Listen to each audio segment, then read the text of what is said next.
Assalamualaikum warahmatullahi wabarakatuh. Saya Dewi Anggita, Prodi Manajemen tahun angkatan 2019, Universitas Proklamasi 45 Yogyakarta.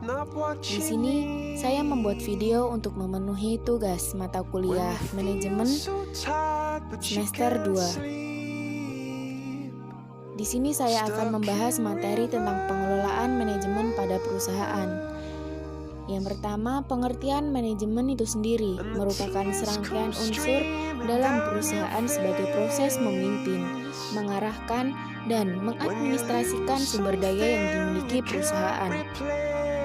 Sedangkan manajemen menurut George R. Terry pada 1997 adalah suatu proses yang berbeda terdiri dari perencanaan, penyusunan, pengarahan, dan pengendalian di mana dilakukan untuk mencapai tujuan utama perusahaan dengan melibatkan manusia dan sumber daya lainnya. Selanjutnya adalah fungsi manajemen perusahaan.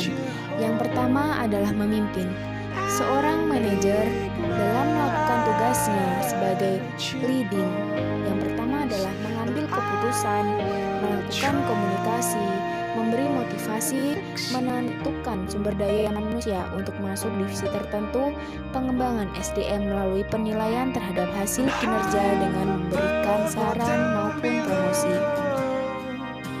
Yang kedua adalah merencanakan atau planning, yaitu melakukan penentuan jenis kegiatan, menetapkan waktu pelaksanaan kegiatan, membuat target atau sasaran dari setiap kegiatan, mengatur jadwal, mengendalikan biaya agar tidak over budget, dan membuat standar operasional prosedur dari setiap kegiatan. Dalam jangka panjang, perusahaan melalui manajemen sumber daya manusia akan diarahkan untuk yang pertama, memberikan kesempatan sumber daya manusia untuk berkembang pribadi yang berkualitas dan memiliki daya saing yang tinggi. Selain untuk kebaikan perusahaan, menjadi pribadi yang berkualitas dan memiliki daya saing yang tinggi juga berguna untuk perorangan itu sendiri. Yang kedua adalah memperkuat produk unggulan di setiap unit kerja untuk menuju keunggulan kompetitif dengan membangun keterkaitan sistem produksi, distribusi, dan pelayanan di dalam perusahaan. Selanjutnya, meningkatkan penguasaan, pemanfaatan, dan penciptaan pengetahuan.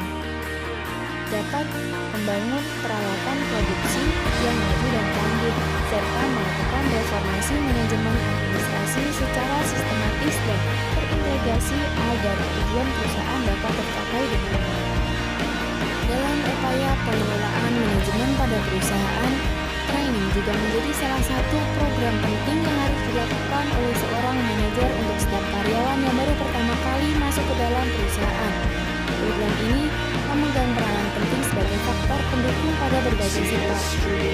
Perusahaan juga wajib memberikan komitmen terhadap karyawannya untuk mendapatkan kesempatan mewujudkan tujuan pribadinya. Dan yang terakhir adalah pemanfaatan sumber daya manusia langsung dengan baik dengan perencanaan sumber daya yang baik pula.